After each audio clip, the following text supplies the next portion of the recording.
The billionaire CEO didn't faint from stress or illness. She collapsed because of a ring. On the servant boy's finger gleamed a cheap, cracked band she had buried with her past. The same ring she pressed into his palm years ago, when she was a starving orphan with nothing but fear and a reckless vow. "I'll marry you, I swear." She rose from the dirt to rule empires. He stayed behind and returned to serve her. Now the promise stood in plain sight, accusing her. She could buy anything in the world, except her way out of this. Thea Harrow's hands didn't shake during hostile takeovers. They didn't tremble when she fired executives or dismantled companies. At 33, she had built Harrow Technologies from a dorm room startup into a $47 billion empire, and she had done it with ice water in her veins. But when the new server entered the boardroom carrying a tray of coffee, and she saw what was on his finger, her hands began to shake so violently she had to grip the edge of the conference table. The ring was worthless. Tarnished silver, cracked down the center, bent from years of wear. She could see the damage even from across the room, the kind of cheap trinket you'd find in a gas station, the kind that turned your skin green after a week. She had given it to him on the worst night of her life. The 17 investors seated around her, hedge fund managers, venture capitalists, tech moguls who collectively controlled $500 billion, were waiting for her to continue her presentation on the sole acquisition. The holographic display behind her showed projected revenues that would make Harrow Technologies the third largest AI company in the world. None of it mattered. Because the boy, no, not a boy anymore, a man now, though he moved with the same quiet carefulness she remembered, was setting down coffee cups with those familiar scarred hands, and the ring caught the light from the floor-to-ceiling windows overlooking Manhattan. Thea's vision blurred at the edges. Her heart slammed against her ribs in a rhythm she hadn't felt since she was 17 and starving, huddled in a group home hallway, pressing that stupid ring into his palm while social services dragged her away. Ms. Harrow, her CFO Marcus Chen, was looking at her with concern. "Are you?" The room tilted. Thea tried to stand, tried to say something, anything, but her legs wouldn't hold her weight. The $15,000 Montblanc pen she'd been holding clattered against the table. Someone shouted. The floor rushed up to meet her, and the last thing she saw before consciousness fled was his face. Older, weathered. Those same dark eyes that had looked at her with desperate hope 15 years ago, when they were both nobody, nothing, just two terrified kids who made promises they had no right to make. Elias. When Thea woke, she was on the leather couch in her private office, a cold compress against her forehead. Her assistant Priya was hovering with a worried expression, and Marcus was barking orders into his phone about calling her doctor. "I'm fine," Thea said, though her voice came out hoarse. She sat up too quickly and the room spun.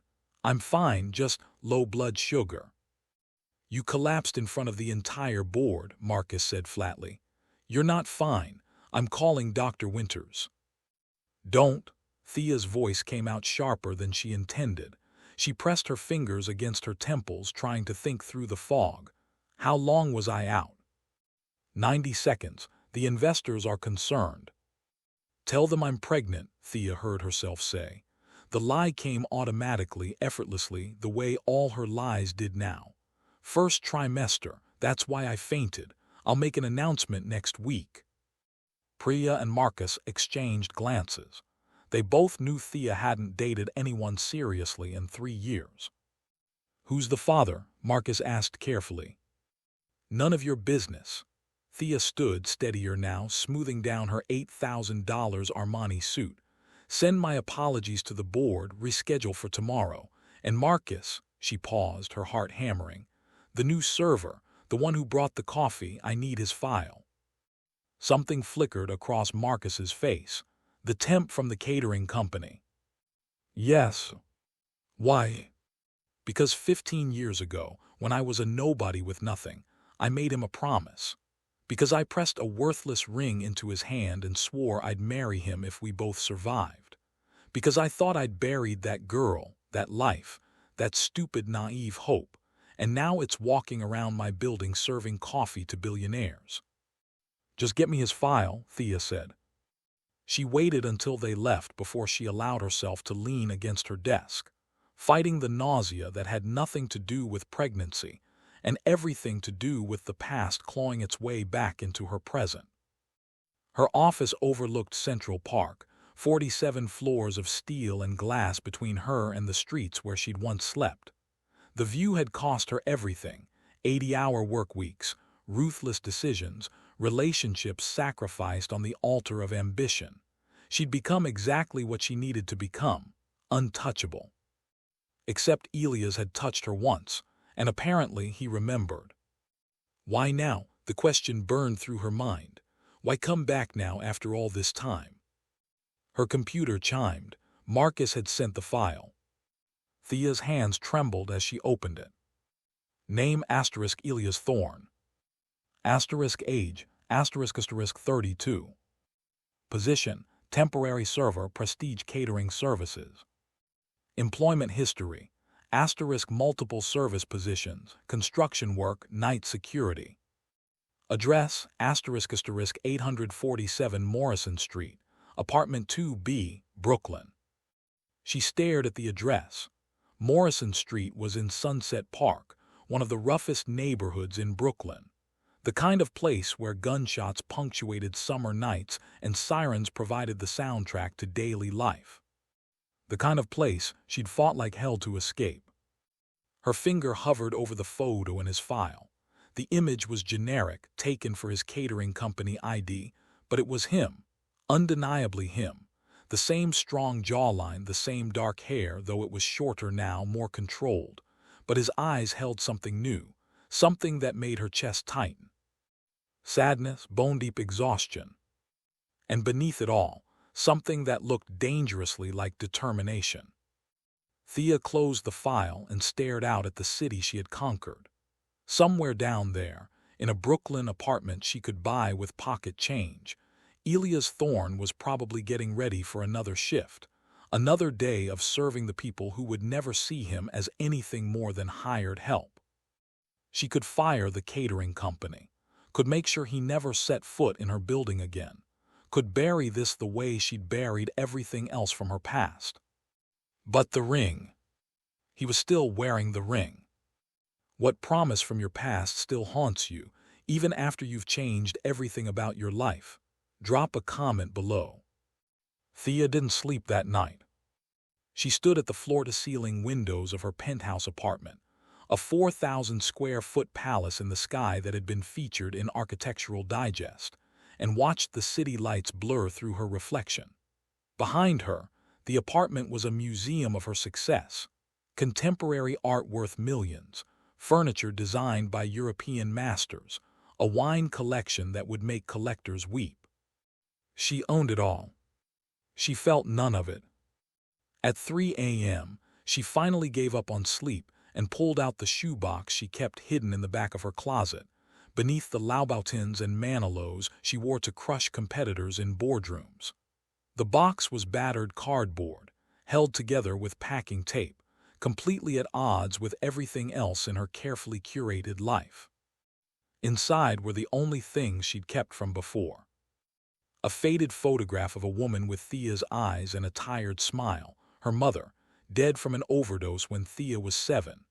A child's drawing of a house with a family inside, the kind of fantasy every foster kid drew and none ever got. A newspaper clipping from the local paper, local teen accepted to MIT with full scholarship. And at the bottom, wrapped in tissue paper, a cheap silver ring, the twin to the one Elias wore. She'd bought them as a pair from a street vendor outside the group home for $6, her entire savings at the time. She'd given him one and kept the other, and they'd made their promise in the dark of the shared living room, whispering so the house parents wouldn't hear. If we both make it out, if we both survive this, I'll find you and I'll marry you. She'd been 17, he'd been 16. They'd both been so damn naive. Thea held the ring up to the light. It had the same crack, the same tarnish. She'd stopped wearing it the day she arrived at MIT, when she'd decided that Thea Harrow, the name she'd chosen herself, discarding the string of foster family surnames, would have no past, no weakness, no soft places where the world could hurt her. She'd kept the ring, though she'd told herself it was sentimentality, a reminder of how far she'd come.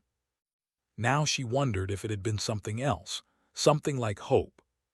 Her phone buzzed, a text from Marcus, board rescheduled for 2 p.m. Also, Priya wants to know if you need anything.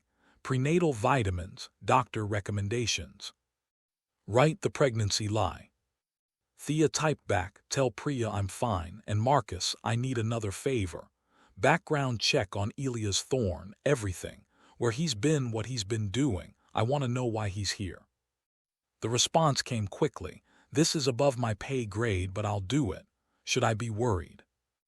No asterisk, Thea typed, though she wasn't sure if she was lying. The Sunset Park apartment building where Elias lived had broken concrete steps and graffiti tags covering the exterior walls. Thea sat in her Mercedes 2 blocks away, dressed in jeans and a plain hoodie, clothes that felt foreign on her body now, and wondered what the hell she was doing. She'd driven here on impulse after 3 days of getting Marcus's reports. 3 days of learning that Elias Thorne had bounced between minimum-wage jobs for the past 15 years, never staying anywhere long. That he'd put himself through community college while working 3 jobs. That he'd never married, never had kids, lived alone in a 1-bedroom apartment that cost less per month than she spent on morning coffee. That he'd checked himself into the hospital twice for malnutrition. The reports painted a picture of a man who was barely surviving, and yet he'd found his way into her boardroom, wearing that ring, serving coffee to billionaires like some kind of cosmic joke. Or a message. Thea's phone rang. Priya. The board meeting starts in an hour, her assistant said. Where are you? Stuck in traffic, I'll be there. Thea, Priya's voice softened. She was one of the few people who ever used Thea's first name. Are you okay? You've been different since the fainting incident. I'm fine. The pregnancy rumor is all over the news. You're going to have to address it soon. Thea closed her eyes. Of course it was. In her world, everything leaked. Everything became currency. I'll handle it, she said, and ended the call.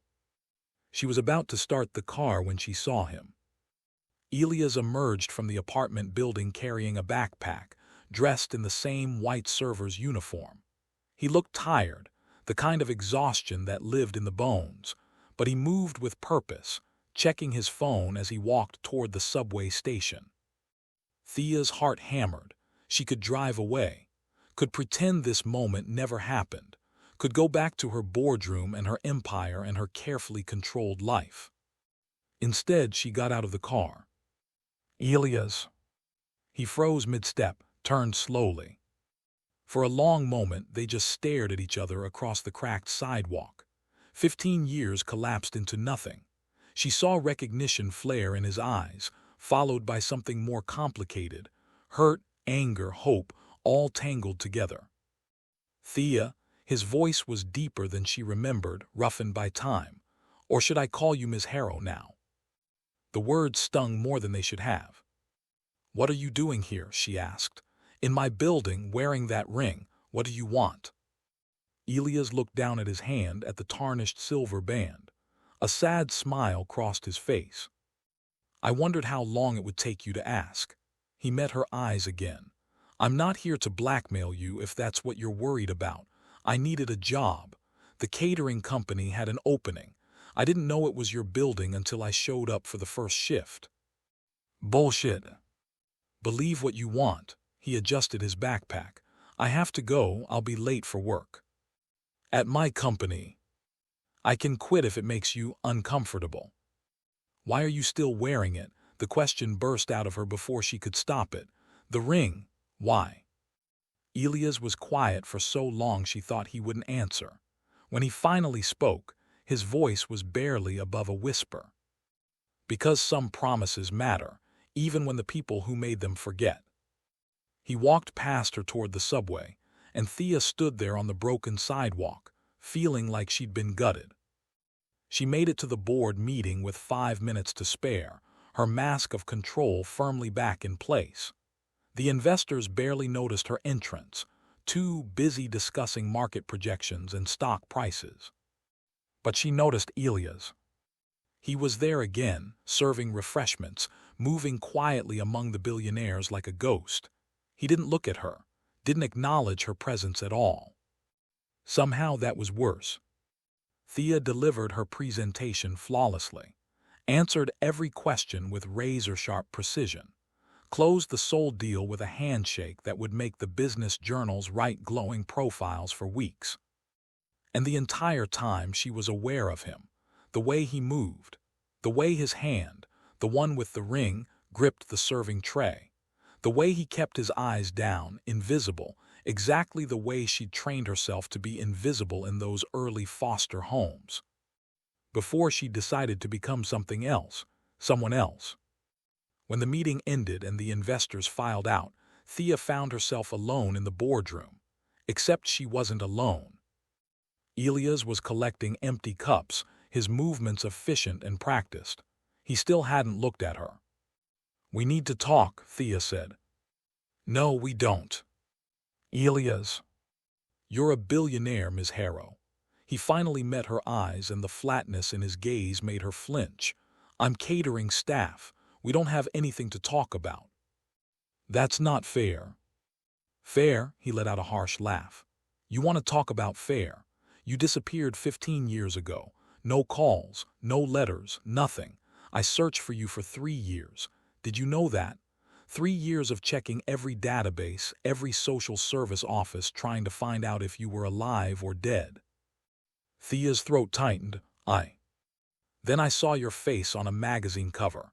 The orphan who built an empire. You changed your name. Changed everything. You'd become someone who didn't need anyone, least of all some kid from a group home who was stupid enough to believe in a promise made in the dark. It wasn't like that. Then what was it like, Thea? He set down the tray. Because from where I'm standing it looks like you got out and never looked back. The truth of his words hit her like a physical blow, because he was right. She had run, had burned every bridge, severed every connection to the girl she'd been. "I did what I had to do to survive," she said quietly. "So did I." Elias picked up his tray. "The difference is, I didn't forget who I was in the process." He walked toward the door. "I still have the ring," Thea heard herself say. "The other one, I kept it." Elias stopped, didn't turn around. "Then you're a better liar than I thought," he said. "Because keeping a ring means nothing if you don't keep the promise that came with it." The door closed behind him with a soft click that echoed through the empty boardroom. Thea stood there, surrounded by the trappings of her success. The leather chairs, the mahogany table, the view of Manhattan that proclaimed her victory over a world that had tried to break her, and felt more alone than she had in 15 years. The scandal broke on a Thursday. Thea was in her office reviewing quarterly projections when Priya burst in without knocking, her face pale. "We have a problem." Thea looked up from her laptop. "Define problem." Priya turned on the wall-mounted television. A news anchor's face filled the screen, but it was the headline crawling beneath that made Thea's blood run cold. Billionaire CEO Thea Harrow's secret past, childhood promise or fraud. The anchor's voice filled the office. Sources close to Harrow Technologies have revealed that CEO Thea Harrow may have engaged in what some are calling a contractual romance scheme with a current employee. Documents suggest a promise of marriage was made when Ms. Harrow was a minor, raising questions about the validity of such agreements and whether this represents a conflict of interest within her company. Thea's hands clenched into fists. What documents? What the hell are they talking about? The screen changed to show a photograph. A photograph Thea recognized immediately. It was the two of them at 17 and 16, standing outside the group home. Someone had taken it during a mandatory outing. She barely remembered the day. But there they were, younger, thinner, and around Elia's finger, clearly visible even in the grainy image, was the ring. "Where did they get this?" Thea demanded. "I don't know, but it gets worse." Priya pulled up her tablet. "Someone leaked parts of his employment file. They're spinning it as you bringing him into the company under false pretenses. There are allegations that you're using your position to," she hesitated. "To what?" "To coerce him into fulfilling a childhood promise. There's talk of an investigation, sexual harassment, abuse of power." Thea felt the room tilt. "That's insane. I didn't even know he was working here until," she stopped herself. How would that sound, that she'd fainted upon seeing him? That would only fuel the story. Her phone exploded with notifications. Board members, investors, her legal team, everyone demanding answers to questions she didn't know how to answer. Marcus appeared in the doorway. "Emergency board meeting in 1 hour. They want a statement." "Who leaked this?" Thea's voice came out deadly calm. "I want to know who leaked this, and I want to know now." "We're working on it, but Thea," Marcus exchanged a glance with Priya. "There's something else. Elias Thorne just gave an interview to the Manhattan Chronicle." The blood drained from Thea's face. "He what?" Marcus pulled it up on the screen. There was Elias, looking uncomfortable in front of a camera, but speaking with quiet conviction. "Thea Harrow and I knew each other as children. We made a promise to each other during a difficult time. I don't expect her to honor it. We were kids, and life moves on. But yes, I still wear the ring because it reminds me of a time when promises meant something, when people looked out for each other instead of just looking out for themselves." The interviewer leaned in. "So you're saying Ms. Harrow hasn't tried to contact you or pressure you in any way?" "No, she's been nothing but professional." He paused, and something flickered across his face. "Actually, she's been exactly what you'd expect from someone who built an empire, focused, driven. She doesn't have time for the past." There was something in the way he said it, not bitter exactly, more like resigned, sad. The interviewer pressed, "But you came to work at her company. Surely that's not a coincidence." "I needed a job. Harrow Technologies contracts with several catering companies. I had no idea I'd end up at one of her board meetings." He looked directly into the camera. "If my presence has caused her any difficulties, I apologize. That was never my intention. I'll be resigning my position effective immediately." The interview ended. Thea stood frozen, processing. He'd protected her. Even after everything, even after she'd abandoned him for 15 years, he'd gone on camera and protected her reputation. "Why?" "Thea," Priya's voice was gentle. "What do you want to do?" What did she want to do? The smart play was obvious. Distance herself, issue a statement calling it a childhood friendship blown out of proportion, move on. Let Elias fade back into obscurity. Protect her company, her reputation, her empire. It was what she'd been doing for 15 years, choosing survival over sentiment. But something had changed when she saw that ring. Or maybe it had changed during those 3 days she'd spent reading reports about Elias' life, learning about the man who'd checked himself into the hospital for malnutrition rather than ask for help, who'd worked 3 jobs to put himself through community college, who still wore a tarnished ring because promises mattered. The man she'd left behind. "Cancel the emergency board meeting," Thea said quietly. "What?" Marcus looked stunned. "Thea, you can't." "I said cancel it. Tell the board I'll address this but on my terms. And get me Elias Thorne's number. I need to talk to him." "That's a terrible idea," Priya said. "Any contact right now will look like—" "I don't care how it looks." Thea grabbed her coat and purse. "For 15 years I've done what was smart, what was strategic, what would help me win. Just this once I'm going to do what's right." She found him at a diner in Brooklyn. the kind of place with cracked vinyl booths and coffee that cost $1. He was sitting alone, staring into a cup like it held answers.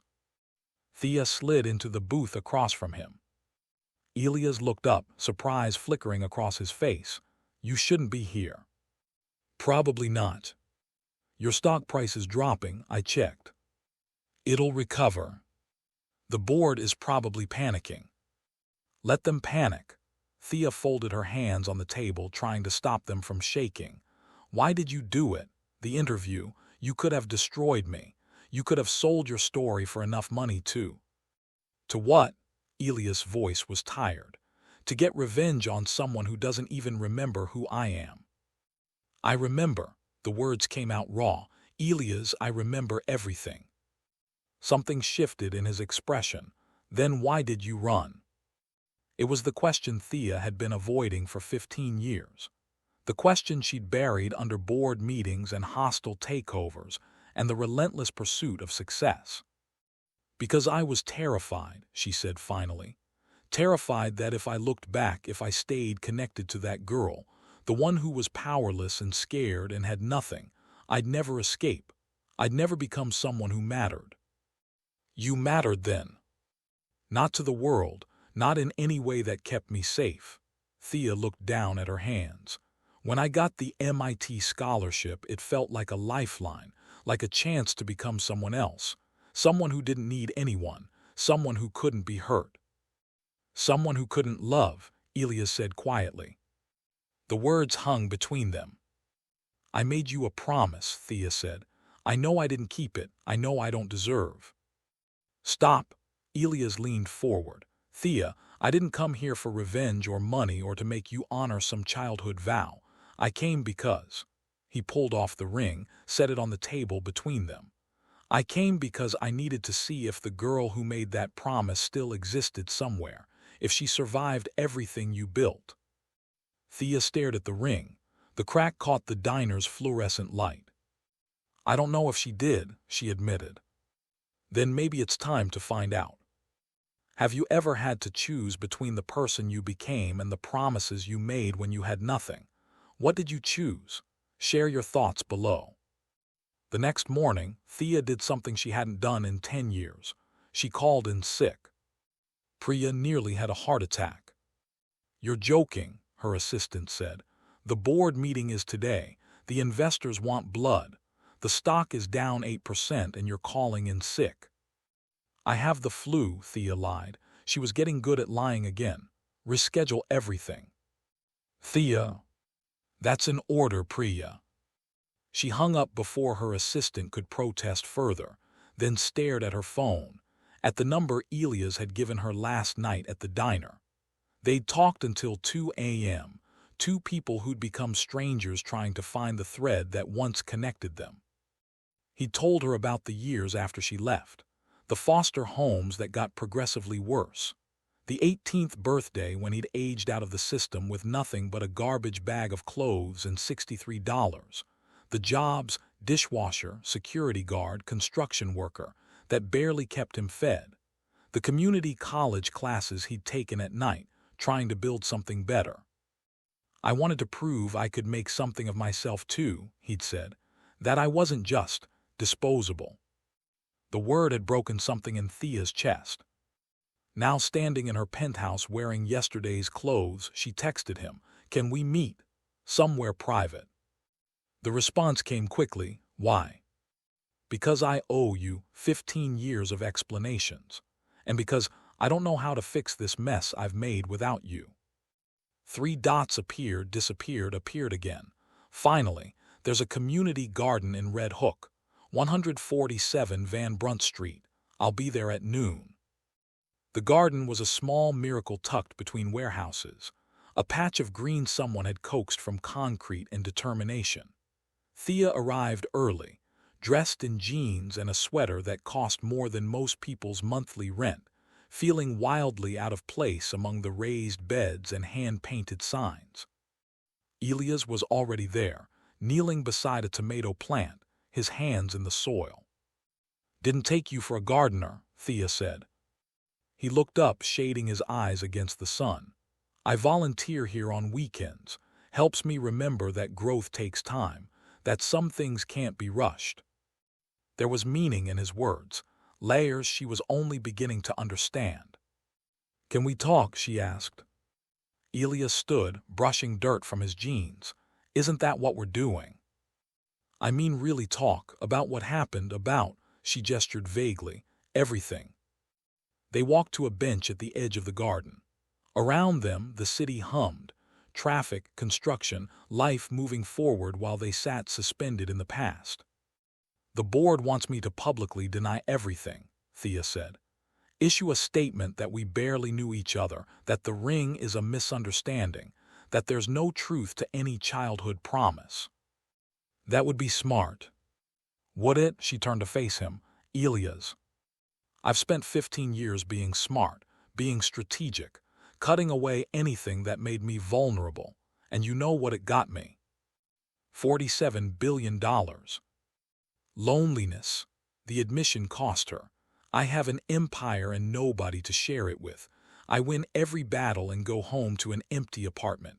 I'm at the top of the world and I'm utterly alone. Elias was quiet for a moment. I used to fantasize about this, he said finally. You coming back, telling me you'd made a mistake, that you wanted to keep your promise. Thea's heart clenched, and now? Now I know it's more complicated than teenage fantasies. He looked at her, and in his eyes she saw the boy he'd been and the man he'd become, all of it tangled together. You're not the girl who made that promise, Thea, and I'm not the boy who believed in it. We're different people. Maybe, but she pulled out her ring, the one she'd carried in her purse since the scandal broke, held it up next to the one he'd placed back on his finger. They matched, cracked, tarnished, imperfect. Some things stay the same. What are you saying? Thea took a breath. I'm saying I don't want to deny it. I don't want to pretend you don't matter, that we don't have a history. I'm tired of cutting pieces of myself away to fit into some image of success. The board will lose their minds. Probably. Your stock will tank. Maybe. You could lose everything you've built. Or, Thea met his eyes, I could finally build something real. The words hung between them, fragile and dangerous. Around them, the garden continued its patient work of turning soil into life, and somewhere in the city, her empire was probably burning while she sat on a bench holding a tarnished ring and hopping, stupidly, naively hopping, that some promises were worth keeping after all. Elias reached out slowly, took her hand. His palm was calloused, warm, familiar in a way that made her chest ache. If we do this, he said quietly, if we try to figure out what this could be, it can't be about guilt or obligation or some childhood vow. It has to be about who we are now. I don't know who I am without the empire. Then maybe it's time to find out. The news of them meeting in the garden hit the tabloids within hours. Someone had taken photos, Thea holding Elias' hand, both of them leaning close, the intimacy unmistakable. By evening, it had gone viral. Billionaire CEO's secret romance. Childhood SWETHERTS reunite. From orphanage to empire. The love story Wall Street doesn't want you to know. THEA Harrow spotted with servant boy. Stock PLUMMETS as relationship confirmed. Thea's phone exploded. Marcus called 17 times. The board demanded an emergency meeting. Investors threatened to pull funding. Her legal team sent a 100-page document outlining every way this could destroy her company. She ignored all of it. Instead, she sat in her apartment with Elias, who'd showed up at her door after seeing the photos, looking worried, and they ordered Chinese food and talked like they'd done 15 years ago, when they had nothing but each other. Tell me about MIT, Elias said, stealing a spring roll from her container. What was it like? Terrifying, exhilarating. I was the only person in most of my classes who'd grown up poor. Everyone else had parents, connections, money. I felt like an imposter for 4 years straight. But you graduated top of your class. Because I was terrified of being sent back, of becoming nothing again. She poked at her low mane. What about you, community college? Computer science. I wanted, he hesitated. I wanted to understand your world, thought maybe if I learned what you learned I could find you, or at least understand why you left. The confession pierced her.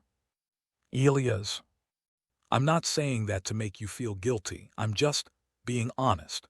For years you were this mystery I was trying to solve, the girl who'd promised to marry me and then vanished. I built a whole mythology around you. And now that you see the real me. He looked at her, really looked, the way few people did anymore. Past the designer clothes and the billionaire facade to something underneath. Now I see someone who's scared of losing what she's built. Someone who armor-plated her heart because the world taught her that softness gets you hurt. He set down his food. Someone who's brave enough to sit here with me anyway. Thea felt tears burning behind her eyes. I don't cry anymore. You don't have to. What if I've forgotten how to do this, to be with someone, to let someone in? Then we'll figure it out together. Elias reached across the table, took her hand. Unless you're having second thoughts. No, yes, I don't know, Thea laughed shakily. My entire career has been about control, about knowing the outcome before I make a move. This is terrifying. Completely. Good, he squeezed her hand. That means it matters. At midnight, Thea's private line rang. She almost didn't answer, but the caller ID showed Robert Sterling, the chairman of her board and the man who'd given her first major investment. Robert, she said carefully. Thea, his voice was grave. We need to talk about your future with this company. Her stomach dropped. Are you firing me? I'm giving you a choice. Tomorrow morning, you issue a statement ending whatever this is with Elias Thorne. You claim it was blown out of proportion by the media. You commit fully to Harrow Technologies and leave your personal drama at the door. And if I don't, then the board will vote to remove you as CEO. We've already drafted the paperwork. Thea felt the room tilt. They were serious. After everything she'd built, everything she'd sacrificed, they were ready to throw her out over this. Robert, I've tripled the company's value in 5 years. I've brought in contracts that. You've also created a PR nightmare that's costing us millions in stock value every day this continues. The board doesn't care about childhood romance, Thea. They care about returns. And right now, you're a liability. The word stung. Liability, the thing she'd sworn never to be again. I need time to think, she said. You have until the board meeting at 9 a.m. Make your choice. He hung up. Thea sat there, phone still pressed to her ear, feeling the weight of 15 years of work balancing on a knife's edge. Elias had fallen asleep on her couch, exhausted from his shift. She watched him breathe, this man who'd kept a promise even when she hadn't, who protected her even after she'd abandoned him, who wore a tarnished ring like a badge of honor. She could end this, could issue the statement, could go back to being the untouchable Thea Harrow, billionaire CEO, the orphan who built an empire. All she had to do was choose her empire over her heart. Again. The board meeting started at 9 a.m. sharp. Thea arrived at 8:45, impeccably dressed in a charcoal Tom Ford suit, her hair pulled back in a severe bun that said, "Don't mess with me." She'd left Elias asleep in her apartment with a note, "Trust me." She wasn't sure she trusted herself. The boardroom fell silent when she entered.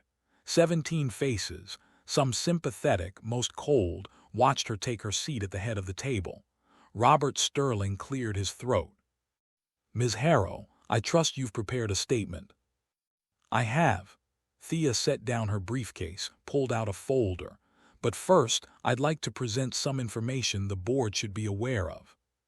She opened the folder and distributed copies around the table. The board members looked confused as they read. It was a complete financial breakdown of Harrow Technologies, not just the public numbers, but the real ones.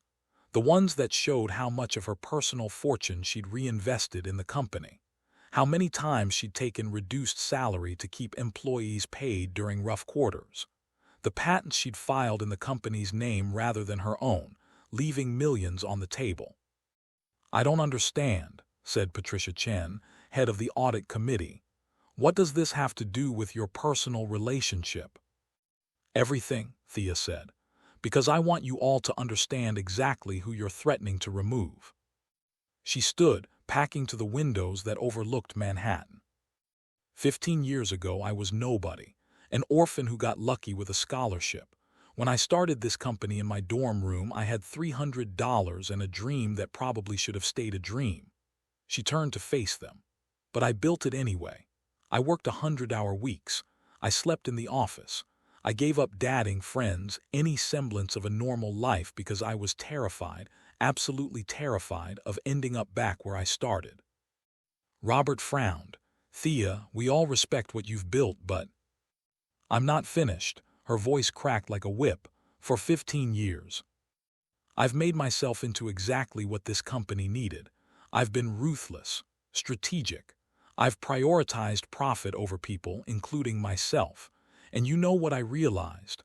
I became so good at building walls that I forgot what I was protecting." She pulled out both rings, hers and a photo of Elia's wearing his, and placed them on the conference table. "This is Elia's thorn. Some of you saw him serving coffee last week. What you don't know is that he's one of the smartest people I've ever met. He taught himself to code. He put himself through community college while working 3 jobs. He volunteers at a community garden on weekends because he believes in helping people, even though life has given him every reason not to." "This is touching," Robert said dryly, "but it doesn't change the fact that your relationship is hurting the company." "Is it? Or is it hurting your comfort level?" Thea met his eyes. "Because here's what I discovered when I actually looked at the numbers, Robert. Yes, our stock dipped 8% when the story broke, but customer engagement is up 23%. Social media mentions are through the roof. People are actually connecting with our brand for the first time in years because they see a human story, not just a corporate machine." She pulled up a presentation on the screen behind her, data she'd compiled at 3 a.m. while Elia slept. "Look at this. Website traffic is up 40%. Job applications have tripled. We're getting messages from people who say they're inspired by the fact that someone who came from nothing built something this big and is brave enough to choose love anyway." The board members exchanged glances, studying the data. "Furthermore," Thea continued, "I did some digging into our investors. Turns out several of you have interesting personal situations that could be considered complications. Patricia, didn't your son just join our company? Robert, wasn't there a clause in your investment contract regarding your ex-wife's family business? Michael, should we discuss the yacht you bought with company funds and classified as a team-building resource?" The room went very quiet. "My point," Thea said, "is that we're all human. We all have messy personal lives. The difference is I'm choosing to be honest about mine instead of hiding it." "So what are you proposing?" Patricia asked carefully. Thea took a breath. This was it, the moment where she either saved her empire or blew it up. "I'm proposing transparency. We announced that yes, Elias and I knew each other as children. Yes, we made a promise. And yes, we're exploring what that could mean now as adults." She met each board member's eyes. "We don't hide it. We don't apologize for it. We acknowledge that the CEO of this company is a whole person with a history and a heart." "And if the stock tanks further," Robert demanded. "Then it tanks. But I don't think it will. I think people are hungry for authentic human stories, for proof that success doesn't have to mean sacrificing everything that makes us human." Marcus, who'd been silent until now, spoke up. "She's right about the engagement numbers. I've been tracking them. The narrative is shifting from scandal to something else. Inspiration, maybe." "This is insane," Robert muttered. "Probably," Thea agreed. But so is firing the CEO who tripled your investment because she had the audacity to fall in love. The words hung in the air. Fall in love. She'd said it out loud, made it real. I need to be excused, Thea said suddenly. There's someone I need to talk to before this goes any further. She left the boardroom before anyone could stop her, her heels clicking against marble as she speed-walked to the elevator. Her phone was already out, dialing. Elias, I need you to come to my office, right now. There's something I need to tell you before. The elevator doors opened on her floor, and she stopped mid-sentence. Because Elias was already there, standing in her office, surrounded by security guards. And he was holding a file folder Thea recognized immediately, her private investigator's report on him. The one she'd commissioned 3 days after he appeared in her boardroom. The one she'd hidden in her desk drawer, ashamed of her own paranoia. He looked up, and the betrayal in his eyes shattered her. You had me investigated, he said flatly. Hospital records, financial statements, employment history. You dug into every aspect of my life. Thea's stomach dropped. Elias, I can explain. What were you looking for? Proof I was trying to blackmail you. Evidence I was a gold digger. His voice remained calm, which was somehow worse than anger. Or did you just need to make sure I was pathetic enough that I couldn't hurt your precious empire? It wasn't like that. Then what was it like? He threw the folder on her desk.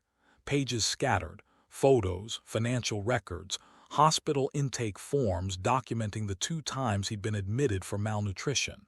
Because from where I'm standing, it looks like you were gathering ammunition. Insurance in case I ever became inconvenient. I was scared, the words burst out of her. You showed up out of nowhere wearing that ring, and I panicked. I needed to know if you were real or if this was some elaborate con. So you trusted your investigators more than you trusted me. The truth of it hit her like a slap. Yes, because trusting people gets you hurt.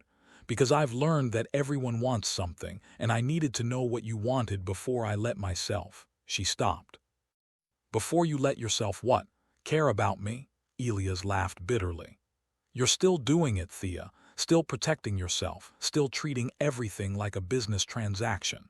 You just admitted to your board that you're falling in love, but you can't actually let yourself do it. That's not fair. Isn't it? He pulled off the ring, his ring, the one he'd worn for 15 years, and set it on her desk next to the scattered papers. I thought maybe the girl I knew was still in there somewhere, the one who made promises and meant them, who believed people could be good without an angle. She is, Thea whispered. Elias, she is. I'm broken. The world broke me and I don't know how to be whole again. Then maybe you should have figured that out before dragging me into this. He walked toward the door. Wait, Thea's voice cracked. Please don't go, not like this. Elias paused at the threshold, his back to her. You know what the worst part is, he said quietly. I would have told you anything you wanted to know. Every struggle, every failure, every night I went to bed hungry because I was too proud to ask for help. All you had to do was ask, but you didn't trust me enough to do that. I'm sorry. I know you are, but sorry doesn't change the fact that you're still the same scared girl who ran away 15 years ago. You've just gotten better at hiding it behind billion-dollar deals. He looked back at her one last time. I hope you find what you're looking for, Thea. I really do, but I can't be another thing you collect to prove you've made it. The door closed behind him. Thea stood in her office, surrounded by the evidence of her success, the empire she'd built from nothing, and felt it all turn to ash. Her phone buzzed. A text from Robert. The board is waiting for your decision. Are you back in, or are we moving forward with your removal?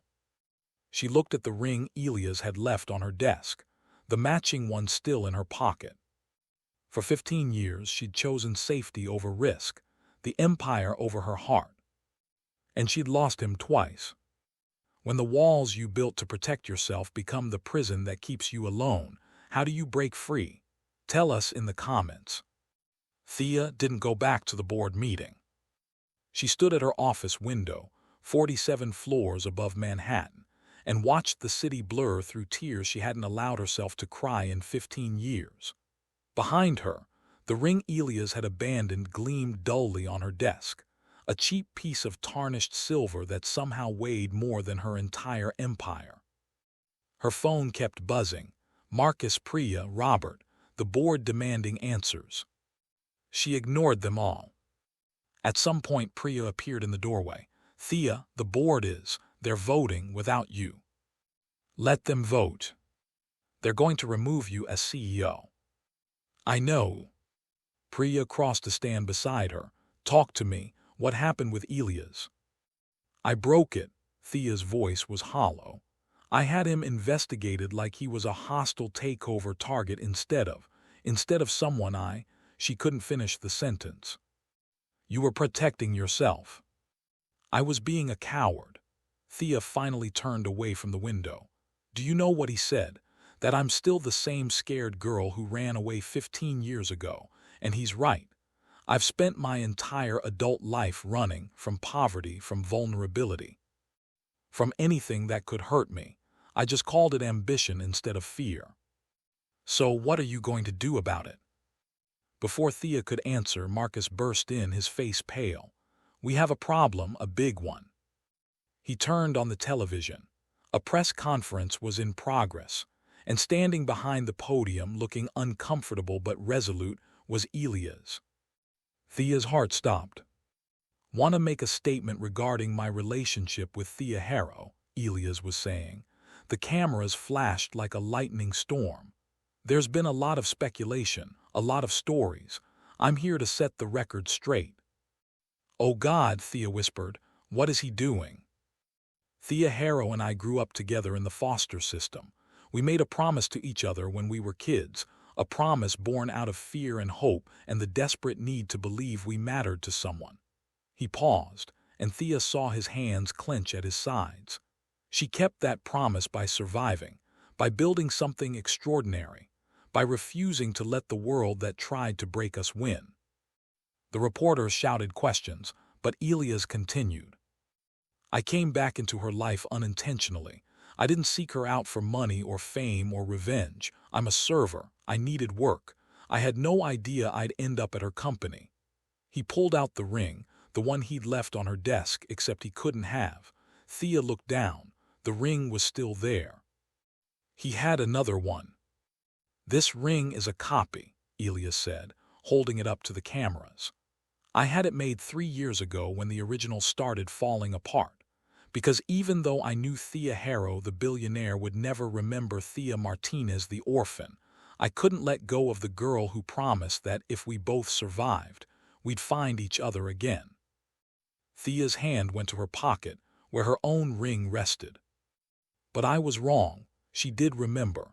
She's been carrying her half of this promise for 15 years, just like I have. The difference is she learned to hide it better, to protect herself better, and I can't blame her for that. A reporter shouted, Is it true she had you investigated? Yes, Elia's jaw tightened. And I was angry when I found out. Angry that after everything she still couldn't trust me. But then I remembered what trust cost her as a kid. Every time she trusted someone, a parent who abandoned her, a foster family who sent her back, a system that treated her like she was disposable, she got hurt. His voice softened. Thea Harrow built an empire because she learned that the only person she could trust was herself. And I can be angry about that, or I can understand that she's still learning how to let people in, still learning that not everyone leaves. The press conference erupted in questions, but Elias held up his hand. I'm not here to defend her or attack her. I'm here to tell the truth. Thea Harrow is the bravest person I've ever known. She survived things that would have destroyed most people. And if she's cautious with her heart, it's because the world taught her that hearts are dangerous things to give away. He looked directly into the camera, and Thea knew with absolute certainty, that he was talking to her. I told her I couldn't be another thing she collected, that she needed to figure out who she was without the empire, and I meant it. But I also want her to know that when she's ready, if she's ever ready to try trusting someone again, I'll be here. Because some promises are worth keeping, even when they're hard, especially when they're hard. He stepped away from the podium, ignoring the shouted questions, and disappeared into a waiting car. The office was silent.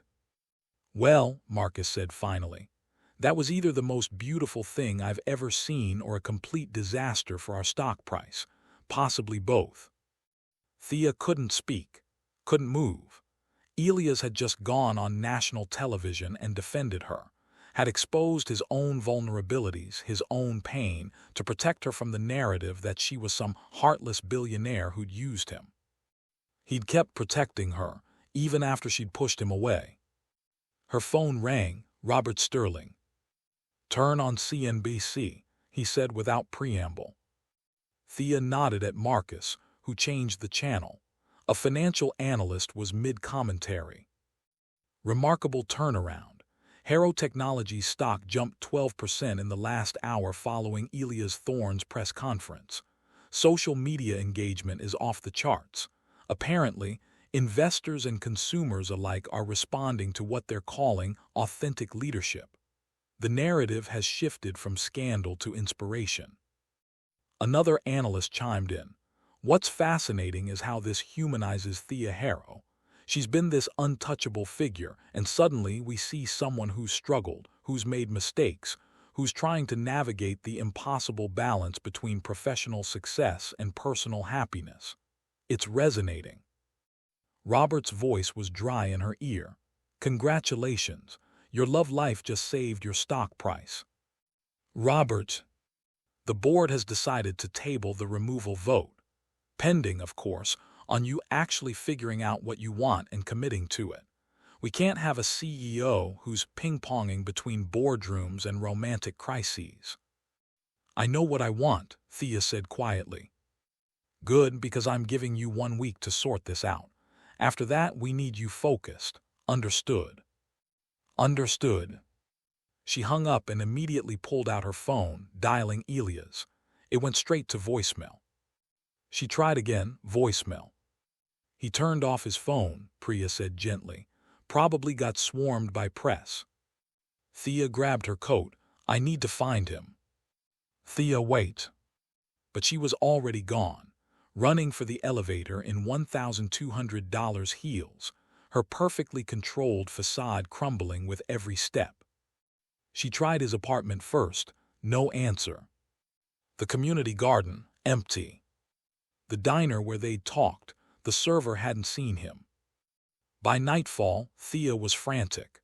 She'd driven through Brooklyn 3 times, called everyone who might know him, even contacted the catering company, who informed her that Elias had quit that morning. He was gone. She ended up back at her penthouse, exhausted and defeated. The apartment had never felt more empty.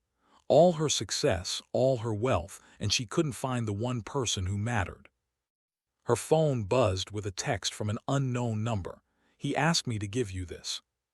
An address in Queens, a neighborhood Thea vaguely recognized as rough but gentrifying.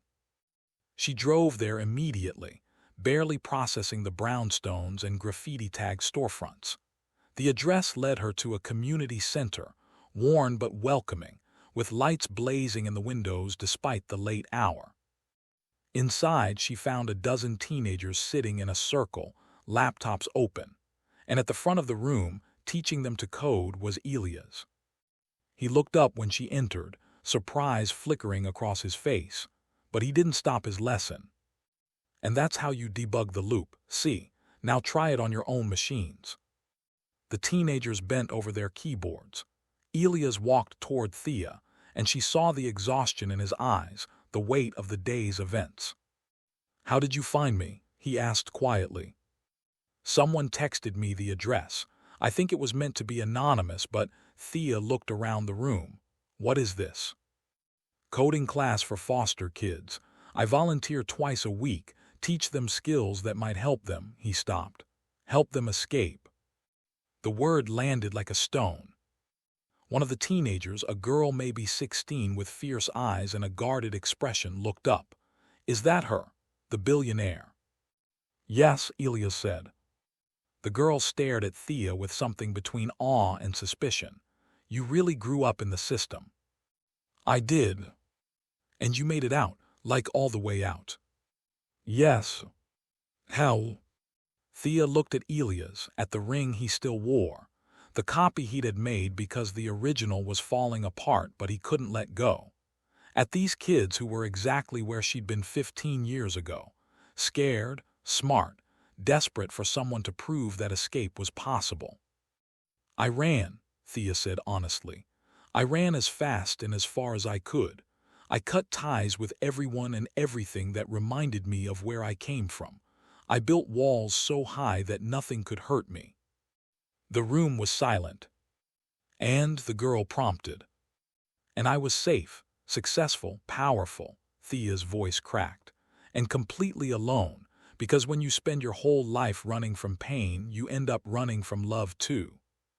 She pulled out her ring, the original, tarnished and cracked, and held it up. "This was a promise I made when I was your age.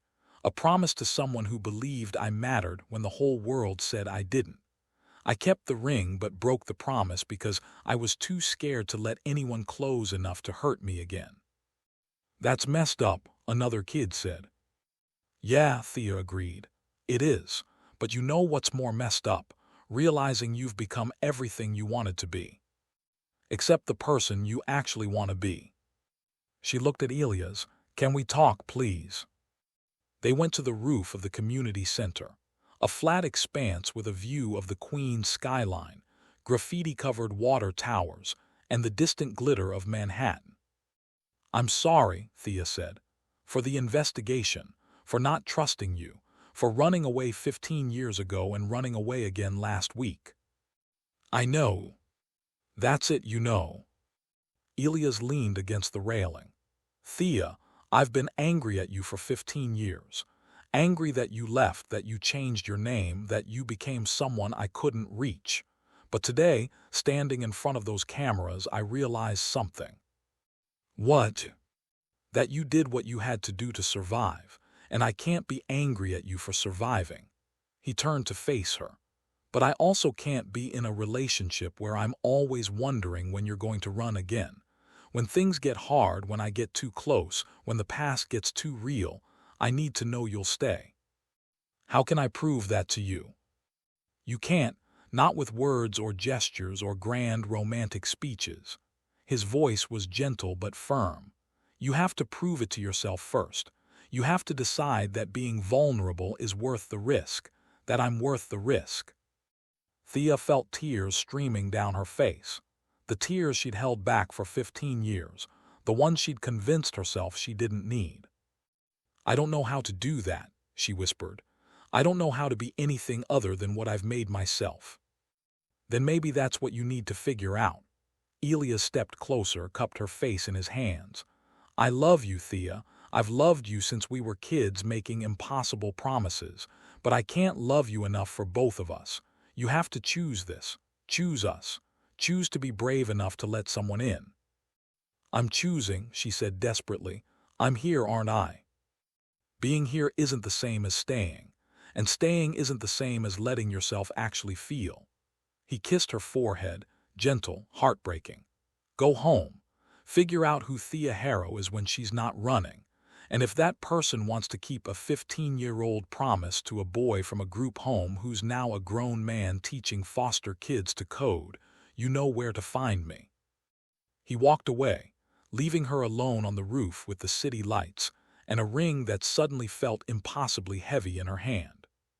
Thea didn't go home. She went to the place where it all began, the group home where she and Elias had met 17 years ago. St. Catherine's Home for Children. It was still there, still ugly, still smelling faintly of industrial cleaner and broken dreams. She donated $3 million to them anonymously 5 years ago. Apparently, it had funded new computers, updated facilities, better food. But the bones of the place were the same scarred hallways, The same tiny rooms where kids learn to make themselves small and invisible. The night manager recognized her immediately. Thea Martinez, or should I say Harrow. Mrs. Chen had aged, her hair now fully gray, but her eyes were still sharp. Wasn't expecting a visit from our most famous graduate. Can I look around? It's late. Please. Something in Thea's voice must have convinced her, because Mrs. Chen nodded and unlocked the front door. The hallway was quiet, most of the kids asleep. Thea walked slowly, her heels clicking against the worn linoleum. She stopped at room 7B, the room she'd shared with 3 other girls, where she'd hidden food under her mattress and stayed awake listening to one of her roommates cry herself to sleep every night. You changed your name, Mrs. Chen said quietly behind her. Harrow wondered about that. I wanted a fresh start. Harrow means to break up soil, like preparing ground for planting, I thought. Thea touched the door frame. I thought if I could break up everything I was, I could plant something better. And did you? I planted an empire. I just forgot to plant a life. Mrs. Chen was quiet for a moment. There was another kid who asked about you, years ago, kept coming back, asking if anyone knew where you'd gone. Elias. He was persistent, brought photos of the 2 of you, asked everyone. I finally had to tell him we couldn't give out information on former residents, even if we had it. He looked so. She searched for the word. Destroyed. The guilt was a physical ache in Thea's chest. Did you know he volunteers now? Mrs. Chen continued. Teaches coding classes at a community center. Some of our older kids go. They come back and tell me about this teacher who actually understands, who knows what it's like to age out with nothing. He never stopped caring, Thea said softly. No, but you stopped letting yourself care. I remember you, Thea. You were the angry one, the fighter. You had this fire that said the world is not going to break me. And it didn't break you, but somewhere along the way you broke yourself. The words hit harder than any board meeting, any stock drop, any business loss ever had. How do I fix it? Thea asked. How do I become someone who can let people in? Same way you became a billionaire, I imagine. One terrifying step at a time, refusing to quit even when it's hard. Mrs. Chen handed her something, a small photo, faded and creased. Elias left this years ago. Asked me to give it to you if you ever came back. Thea looked at the photo. It was the 2 of them at 15 and 14, taken during a field trip to Central Park. They were laughing at something, Elia's arm around her shoulders, both of them looking young and hopeful and completely unprepared for what life would throw at them. On the back in Elia's handwriting, we made it out, both of us, that's what matters. The date was from 10 years ago. He'd still been looking for her, still hopping. Thea felt something crack open inside her chest. All the walls she'd built, all the armor she'd crafted, fracturing under the weight of a decade of his unwavering faith in a promise she'd tried to forget. Thank you, she whispered to Mrs. Chen. She left the group home and drove through the pre-dawn streets of New York, past the skyscrapers and penthouses, through neighborhoods that got progressively rougher until she reached Elia's building. She climbed the 4 flights of stairs. The elevator was broken and knocked on his door at 5 a.m.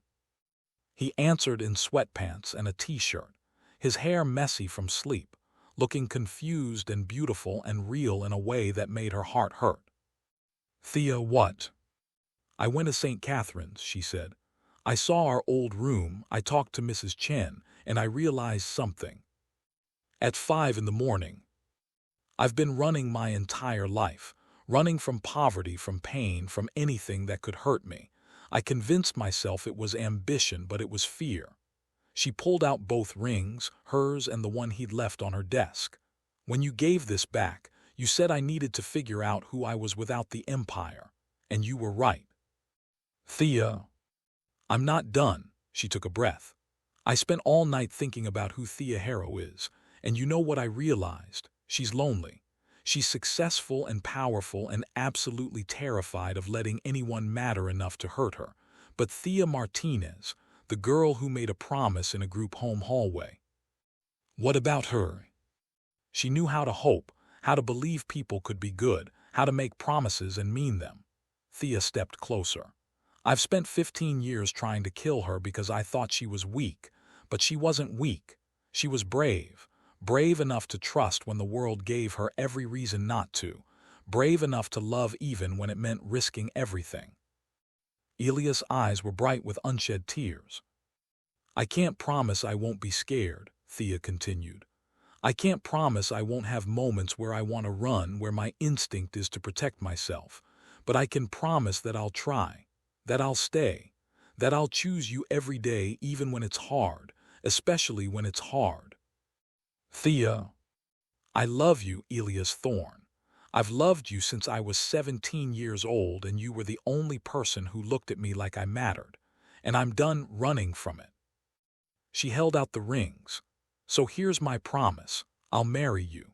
Not because a scared teenager said it in a hallway 15 years ago, but because the woman I am now, flaws and fears and all, can't imagine a life without you in it. The silence stretched between them. Then Elias laughed, a sound caught between tears and joy, and pulled her into his arms. You're insane, he said into her hair, proposing at 5 a.m. after not sleeping. This is either the most romantic thing ever or a complete disaster. Possibly both, Thea said, her own tears falling freely now. But I'm done playing it safe. He pulled back to look at her, his hands framing her face. Yes. Yes. Yes, I'll marry you, again, for real this time. He took the ring, the cracked, tarnished, perfect ring, and slid it back onto his finger. Then he took hers and placed it on her hand. We're both insane. This is crazy. Completely crazy, Thea agreed. He kissed her then, and it felt like coming home after a 15-year exile. Like finding a piece of herself she'd thought was lost forever. When they finally broke apart, the sun was rising over Queens, painting the sky in shades of orange and pink. So what now? Elias asked. You have an empire to run, I have coding classes to teach. How do we? Together, Thea said firmly. We figure it out together. No more running, no more hiding, no more investigation reports or trust issues or, she stopped. Okay, probably some trust issues, but we work through them. Together, Elias echoed. Together. What would you risk to hold onto a promise that could change everything? Let us know in the comments below. The emergency press conference Thea called for Monday morning broke the internet. Every major news outlet was there. Business journalists, tech reporters, even entertainment media showed up, sensing this was bigger than just a corporate announcement. Thea stood at the podium in a simple navy dress, not her usual power suits, but something softer, with Elias beside her, holding her hand. Good morning. I'm Thea Harrow, CEO of Harrow Technologies, and this is Elias Thorne, my fiancé. The room erupted. She waited for the noise to settle, then continued. Over the past week, there's been a lot of speculation about our relationship, our history, and what it means for Harrow Technologies. I'm here to set the record straight. Thea took a breath, feeling Elias squeeze her hand. Elias and I met when we were children in the foster care system. We made a promise to each other, a promise that probably seemed impossible at the time. I would build something better. He would survive. And if we both made it out, we'd find each other again. She pulled out the rings, held them up to the cameras. These rings cost $6. I bought them from a street vendor when I was 17 years old. They're tarnished, cracked, and by any objective measure, worthless. But they represent something more valuable than every dollar in my company's accounts. The promise that someone believed in me when I had nothing. That I mattered to someone when the world said I didn't. A reporter shouted, "But you abandoned him for 15 years. Yes, Thea didn't flinch from it. I did. I was terrified that if I looked back, if I stayed connected to who I'd been, I would fail. I would end up right back where I started. So I ran. I changed my name, built an empire, and convinced myself that cutting ties with my past was strength when it was actually fear. Another reporter. Some say you're using this relationship to humanize your brand, that it's a PR stunt. Elias stepped forward. If that were true, she wouldn't have had me investigated. She wouldn't have pushed me away when things got complicated. Thea Harrow doesn't do anything for show, trust me. Scattered laughter rippled through the room. What I'm announcing today, Thea continued, is not just an engagement. It's a shift in how Harrow Technologies operates. We've been so focused on profit, on growth, on beating competitors, that we've forgotten the human element of technology. She pulled up a presentation on the screen behind her. Effective immediately, Harrow Technologies is launching the Thorn Initiative, named after Elias, who never forgot where he came from. It's a comprehensive program to help foster youth access technology careers. Full scholarships, mentorship programs, job placement. We're partnering with community centers and group homes across the country. The slides showed plans, budgets, partnerships, real, actionable change. We're also implementing a new corporate policy. 15% of our entry-level positions will be reserved for people from foster care, homeless shelters, or other disadvantaged backgrounds. Not as charity, but because talent doesn't care about your zip code or your bank account. Some of the smartest people I know never had a fair shot.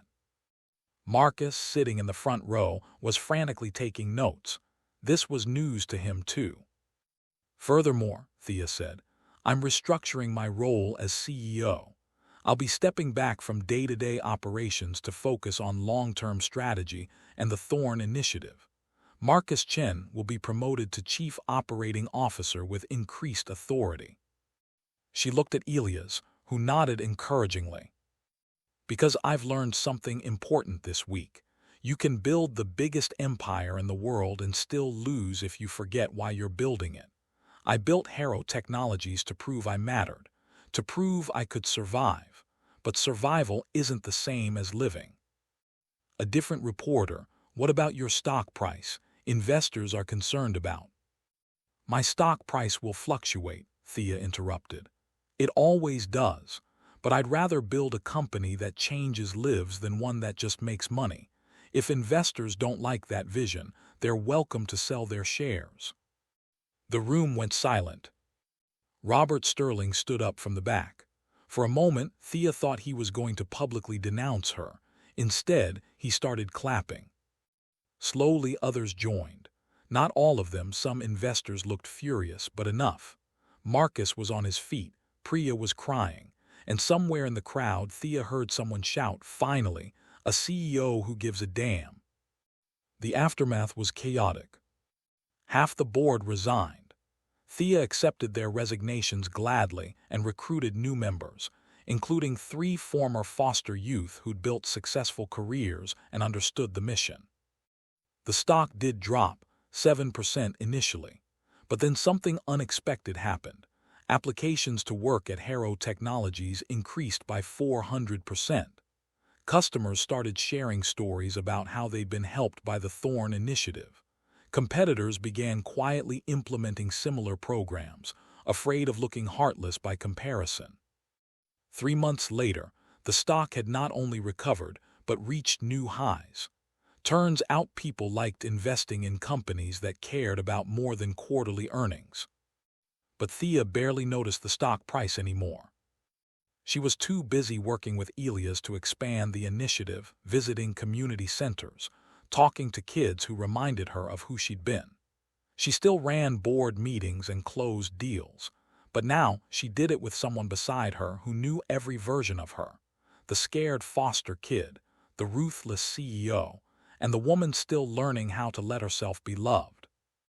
They set their wedding for September, exactly 1 year after Elias had walked into that boardroom carrying coffee and wearing a ring that changed everything. The venue wasn't some exclusive Manhattan ballroom. It was the community center where Elias taught coding, the same roof where Thea had realized she needed to stop running.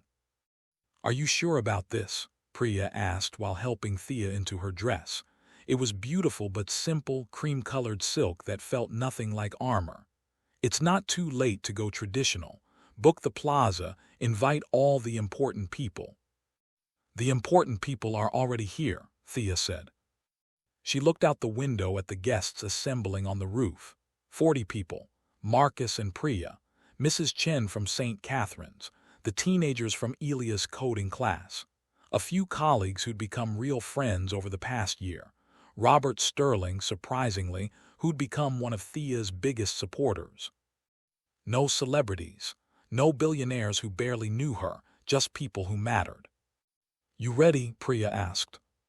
Thea looked at herself in the mirror. At the woman in the cream dress wearing a tarnished ring that would be replaced today with something that matched. Not expensive, Elias had insisted, but meaningful. "Yeah," she said, "I'm ready." The ceremony was officiated by a judge Elias knew, a former foster kid herself. The vows were simple. Elias went first. "Thea Martinez Harrow," he said, his voice steady despite the emotion in his eyes. "I promise to love every version of you, the scared kid, the fierce CEO, the woman still figuring out how to trust. I promise to call you out when you're building walls, to remind you that being vulnerable isn't the same as being weak. And I promise that no matter how successful you become, how many billions you're worth, you'll always be the girl who bought me a $6 ring and made me believe I mattered." Thea was already crying. Her turn.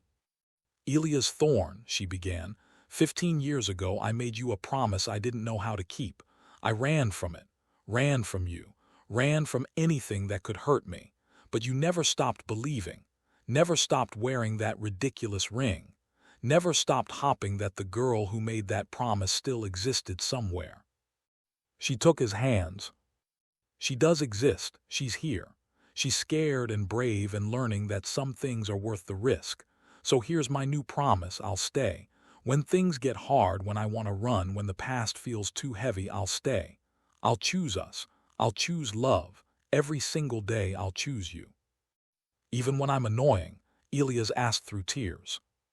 "Especially then." The judge smiled. "Then by the power vested in me by the state of New York, I pronounce you married. You may kiss." And they did, to applause and cheers from 40 people who'd proven that family wasn't about blood or bank accounts, but about showing up, staying, choosing each other again and again. The reception was on the same roof, string lights overhead, food from the neighborhood's best local restaurants. Someone had brought speakers, and an impromptu dance floor emerged. Thea found herself swaying with Elias to a song she didn't recognize, his arms around her, her head on his shoulder. "I have something for you," he said. He pulled out a folder, and Thea tensed automatically before forcing herself to relax. Not everything was a threat, not anymore. Inside were papers, legal documents. "I'm starting a nonprofit," Elias explained, "focused on coding education for foster youth. I've been working on the business plan for months. I was going to do it alone, but then I thought," he looked at her, "maybe we could do it together, co-founders." Thea scanned the papers, her CEO brain automatically assessing the structure, the budget, the potential. It was good, really good. "You don't need me for this," she said. "You could get funding anywhere with a plan this solid." "I don't need you for the funding," Elias agreed. "I need you because you understand what it's like to claw your way out, because you've built something from nothing, and because," he cupped her face, "because I don't want to build anything without you anymore." Thea kissed him, not caring that people were watching. "Yes, let's build something together." "Something that matters," Elias added. "Something that matters." Later, after the cake had been cut and the dancing had wound down, Thea and Elias stood at the edge of the roof, looking out at the city lights. Queens stretching out beneath them, Manhattan glittering in the distance. "Do you ever regret it?" Elias asked quietly. giving up your absolute control of the company, stepping back. Thea thought about the quarterly reports she no longer obsessed over, about the board meetings she now delegated, about the space she'd created for a life that wasn't just work. No, she said honestly, I thought my empire was everything, but it turns out the empire was just the prologue. This, she gestured to the roof, the remnants of their wedding, the man beside her. This is the story I actually want to be living. Elias pulled her close. So what happens next? I don't know, Thea admitted, and for the first time in 15 years the uncertainty didn't terrify her. We figure it out, together. Together, he echoed. They stood there as the city hummed around them, two kids who'd made an impossible promise and somehow, against all odds, found their way back to each other. Not because the promise demanded it, but because they'd chosen it. Chosen love over fear, connection over isolation, each other over everything else. Below them, in the community center, one of Elia's students was already working on code, practicing the skills that might help her build her own empire someday. And maybe, if she was lucky, she'd remember that success wasn't about how high you climbed or how much you won. It was about who you brought with you, who you chose to stay for, who you kept your promises to, even when they were hard. What does success really mean when you have everything but still feel empty? Drop your thoughts below. 6 months after the wedding, Thea stood in front of a Senate committee, testifying about foster care reform. It wasn't something she'd planned, but when Senator Williams had reached out, asking if she'd share her story to support new legislation, Thea had said yes, because this was who she was now, someone who looked back not with shame but with purpose. My name is Thea Martinez Harrow, she began. I'm the CEO of Harrow Technologies, but before that, I was a statistic, one of the 20,000 youth who age out of foster care every year with no family, no support, and very little hope.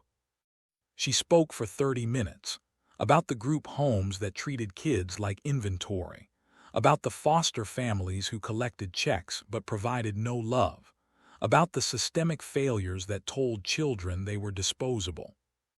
But she also spoke about possibility. I was lucky, she said. I had a scholarship, I had determination, I had someone, she glanced at Elias sitting in the gallery, someone who believed in me when I couldn't believe in myself. But luck and individual determination aren't solutions to systemic problems. We need better funding for group homes. We need stricter oversight of foster placements. We need programs that don't just help kids survive until 18 but help them build lives afterward. The committee members listened intently. When she finished, there was a long moment of silence. Then Senator Williams spoke.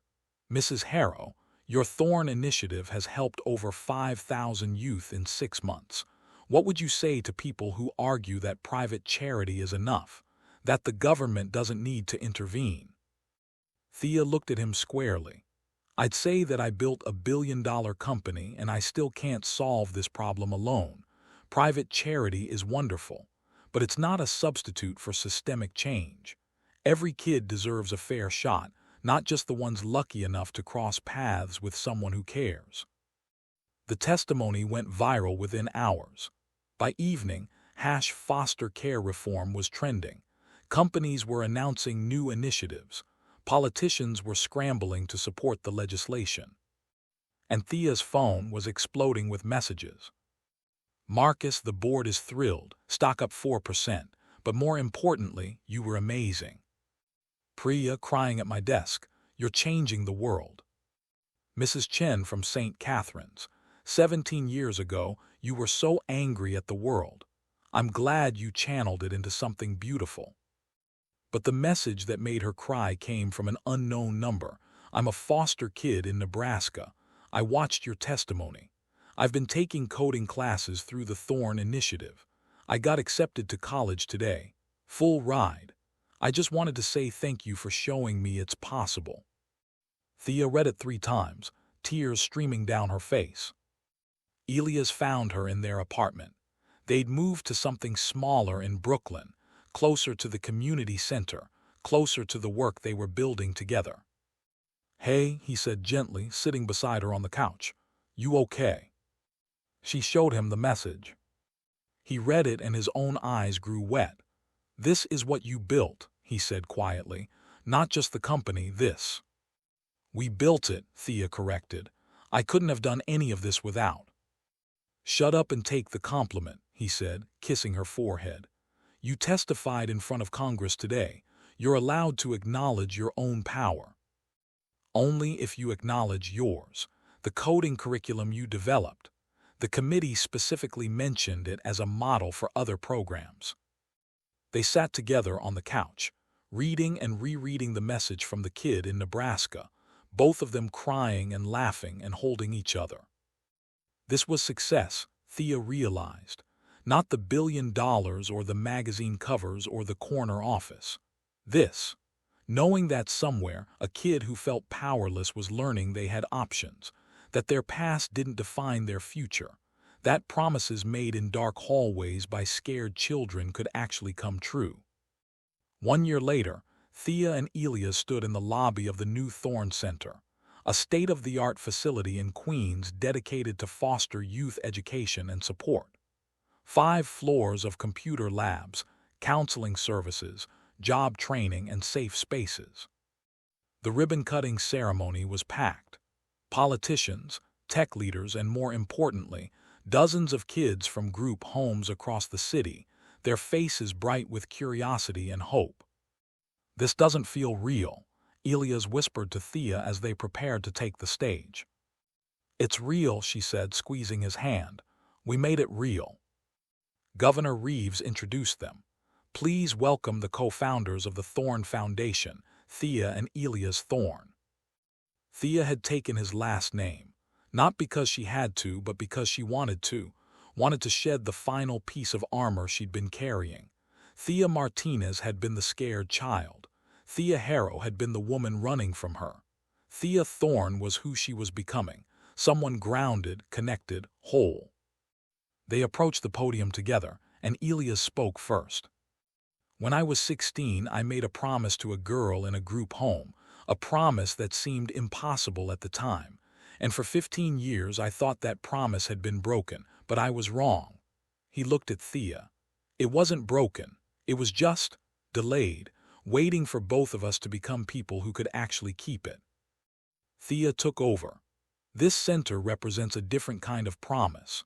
A promise that no kid will ever have to feel like their past determines their future. That talent and potential aren't limited to people born into privilege. That every child deserves a chance to build something extraordinary." She pulled out a small box, opened it to show the audience.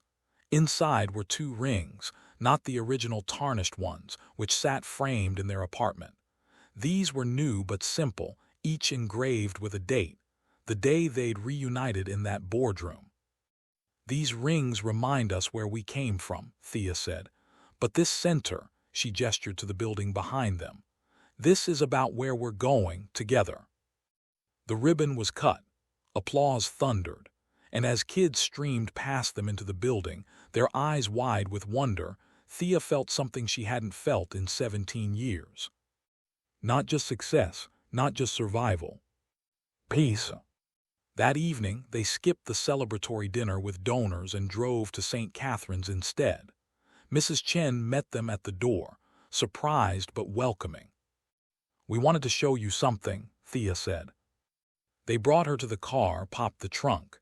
Inside were 50 laptops, brand new, top of the line, each with a note, "For the kids who will build the future," from 2 kids who almost didn't make it. Mrs. Chen pressed her hand to her mouth, overcome. "The Thorn Initiative is partnering with St. Catherine's," Elias explained. "Weekly coding classes, mentorship programs, college prep. We're starting here, then expanding to every group home in the state." "Why here?" Mrs. Chen asked. "You could launch this anywhere." Thea looked up at the ugly building that had housed so much pain and so much hope. "Because this is where it started. This is where someone first told me I could be more than my circumstances, where Elias believed in me even when I couldn't believe in myself. She pulled out a photo, the one Mrs. Chen had given her that night, of two kids laughing in Central Park, completely unaware of the 15-year journey ahead. "We want every kid here to know that she gestured between herself and Elias. "This is possible, that promises kept matter, that people who seem impossible to reach might just be worth waiting for." Mrs. Chen hugged them both, and when they left, Thea looked back at the group home one final time. Not with shame or pain, but with gratitude. Because that ugly building had taught her to fight, to survive, to make promises worth keeping. And 15 years later, it had taught her something even more important: how to come home. 2 years later, the Thorn Foundation had expanded to 40 cities. The foster care reform bill had passed, implementing many of the changes Thea had advocated for. And Harrow Technologies, now run by a diverse team that included 3 former foster youth in executive positions, was more profitable and purposeful than ever. But Thea's favorite moments weren't in boardrooms anymore. They were Saturday mornings at the Thorn Center, teaching coding basics to kids who reminded her of herself. Tuesday evenings cooking dinner with Elias in their Brooklyn apartment, arguing about whose turn it was to do dishes. Quiet Sunday afternoons in the community garden, watching things grow. She still ran a billion-dollar company, still closed major deals, still appeared on magazine covers, though now the articles focused less on her net worth and more on her foundation's impact. But she didn't define herself by any of it anymore. One evening, curled up on the couch with Elias watching a documentary about social entrepreneurs, her phone buzzed with an email. Subject: "You probably don't remember me." She opened it. "Mrs. Thorne asterisk. You don't know me, but you changed my life. I was the kid from Nebraska who emailed you 3 years ago when I got accepted to college. I'm graduating next week with a degree in computer science. I have a job lined up at a tech company. I'm going to be okay. I wanted to thank you, not just for the coding classes or the scholarship money, but for showing me that it's possible to come from nothing and become something. That having a rough start doesn't mean you can't have a good ending." I'm including a photo. It's me at graduation. I'm the first person in my family, biological or foster, to finish college, and I'm wearing a ring. I bought it from a street vendor for $5. It's cracked and tarnished and probably worthless. But it reminds me that some promises are worth keeping, that some people are worth believing in, including myself. Thank you for keeping your promise. It taught me to keep mine. Marcus Rivera asterisk. Attached was a photo of a young man in graduation robes, beaming, his hand raised to show a cheap silver ring. Thea showed it to Elias, and they sat there crying and laughing, the way they often did these days when reminded that their story had become something bigger than themselves. "We did it," Elias said quietly. "Yeah," Thea agreed, "we did." Outside, the Brooklyn evening settled into twilight, and somewhere in the city, in community centers and group homes and apartments where kids were teaching themselves to code on donated laptops, promises were being made. Impossible promises, the kind that seemed naive and reckless and completely unfounded in reality. The kind that just might change the world. If you could go back and tell your younger self one thing about the promises you made, what would it be? Share your story in the comments. Your words might be exactly what someone else needs to hear today. Epilogue. 10 years after Elias walked into a boardroom wearing a tarnished ring, Thea Thorne stood on stage at the Thorn Foundation's annual gala. The foundation now operated in every state. Over 100,000 youth had gone through their programs. The original Senate bill had expanded into comprehensive reform, and 3 former Thorn Initiative students were now executives at major tech companies, starting their own programs to pay it forward. But tonight's gala was special. I want to introduce you to someone, Thea said into the microphone. 10 years ago, she was a teenager in a group home in Nebraska. Today, she's the new director of our Midwest operations. Please welcome Dr. Maya Rivera. The young woman who walked on stage was poised, confident, and wearing a cracked silver ring on her right hand. They embraced and Thea whispered, "Your brother would be so proud."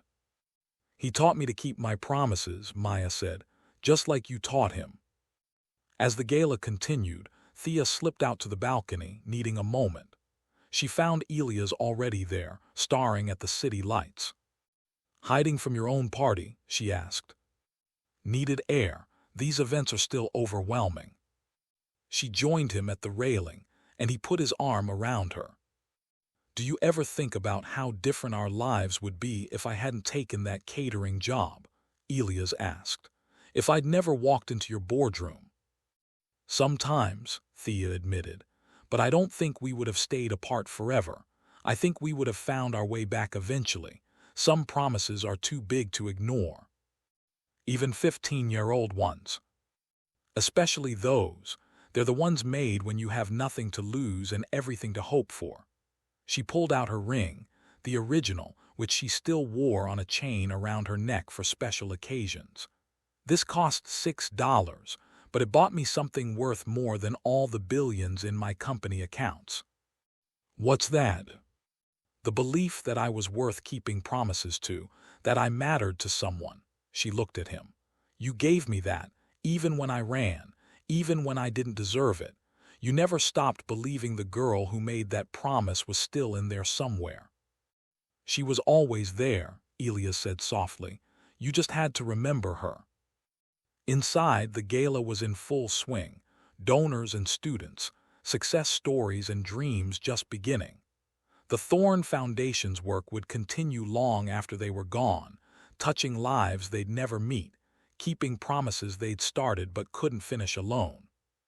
But out here on the balcony, it was just two people who'd survived the impossible and built something beautiful from the wreckage. "I love you," Thea said. "I know," Elias replied. "You tell me every day. And I'll keep telling you, for the next 50 years until you're sick of hearing it." "I'll never be sick of it." They stood together as the city hummed around them, two orphans who'd made an impossible promise in the dark and somehow, against all odds, kept it. Not because it was easy, but because some things are worth fighting for. Some people are worth waiting for. And some promises, no matter how tarnished or cracked or seemingly impossible, are worth keeping. Always.